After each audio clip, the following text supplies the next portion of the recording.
Reactions क्या होती है? A reactions mean which heat is absorbed is called endothermic reaction. जिसमें हीट को एब्जॉर्ब किया जाता है, हीट को ग्रहण किया जाता है, उसे एंडोथर्मिक रिएक्शन कहते हैं। Example calcium carbonate. तो कैल्शियम कार्बोनेट को हम हीट करते हैं तो calcium oxide plus carbon oxide में कन्वर्ट हो जाती है। Next steps oxidation reactions. Oxidation reactions are those reaction in which oxygen is profit and hydrogen loss. जिसमें ऑक्सीजन का तो लाभ और हाइड्रोजन को हानि होती है, ऑक्सीडेशन रिएक्शन कहलाते हैं। For example carbon plus oxygen is equal to carbon dioxides. Next at reduction reaction. Reduction reaction are is reverse of oxidation reaction. ये ऑक्सीडेशन रिएक्शन का उल्टा है। Then we can say that, हम कह सकते हैं a reaction in which hydrogen is profit and oxygen is loss. जिसमें hydrogen का लाभ होता है, ऑक्सीजन को हानि होती है, रिडक्शन रिएक्शंस कहलाते हैं। For example copper oxide plus hydrogen reaction in which when one atom displaced to another atom। जब कोई एक एटम दूसरे एटम को डिस्प्लेस कर देता है उसे डिस्प्लेसमेंट रिएक्शंस कहते हैं, विस्थापन अभिक्रिया कहते हैं। या you can say that when atoms group of atom combine to form atom and group of atom is called displacement reactions. Examples iron plus copper sulphate is equal to iron sulfate plus copper is the example of displacement reaction. Next double displacement reaction, द्विविस्थापन अभिक्रिया किसे कहते हैं?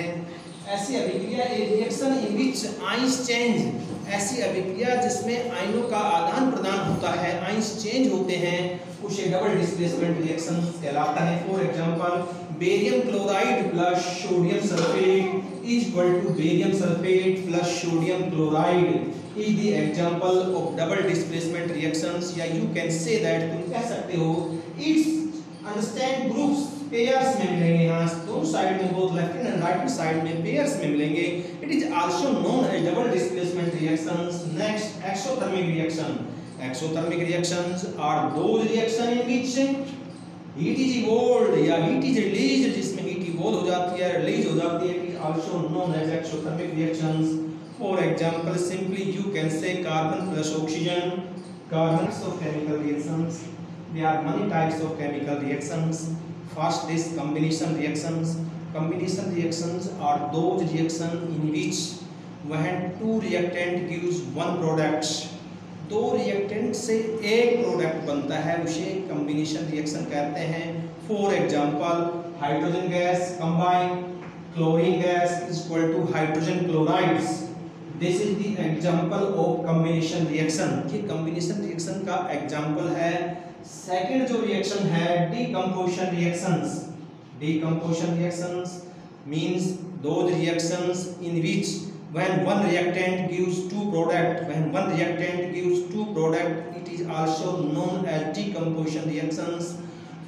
एक reactant से दो product बनते हैं is called decomposition reaction। For example calcium carbonate।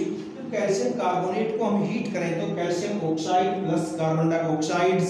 Reaction and equations, रासायनिक अभिक्रियाएं और समीकरण। तो इंट्रोडक्शन से what do we mean by chemical reaction. Introduction, इसके बारे में बताएंगे केमिकल रिएक्शंस क्या होती हैं, रासायनिक अभिक्रियाएं क्या होती हैं। A reaction in which usually in chemicals, ऐसी रिएक्शंस जिसमें केमिकल्स का प्रयोग हो इज कॉल्ड केमिकल रिएक्शन। उसे रासायनिक अभिक्रियाएं कहते हैं जिसमें केमिकल्स का प्रयोग हो। Again chemical equations. Chemical equations क्या होता है? रासायनिक समीकरण किसे कहते हैं? A reaction in which used in symbols. ऐसी रिएक्शंस जिसमें उसके चिन्हों का प्रयोग हो, सिंबल्स का प्रयोग हो, इज कॉल्ड केमिकल इक्वेशंस। वह chemical reactions depends on following factors. कुछ फैक्टरों पर डिपेंड करते हैं। जब कोई हम केमिकल रिएक्शन करते हैं तो कुछ कारकों पर वो निर्भर करती हैं। फर्स्ट पॉइंट है change in states. Change in state means अवस्था में परिवर्तन करना। When a chemical reaction starts, जब कोई हम केमिकल रिएक्शन स्टार्ट करते हैं तो उसकी अवस्था में परिवर्तन आ जाता है और चेंज ऑफ स्टेट हो जाता है, जैसे सॉलिड से लिक्विड में हो जाती है, लिक्विड से गैस में कन्वर्ट हो जाती है। सेकंड पॉइंट है चेंज इन कलर्स, रंग में परिवर्तन। जब कोई भी केमिकल रिएक्शन स्टार्ट करते हैं तो रेड से ब्लू हो जाती है, ब्लू से वाइट हो जाती है, उससे कलर्स में परिवर्तन आ जाते हैं। And third point change in temperature, it depends on change in temperature, वो तापमान पर भी प्रभावित करता है।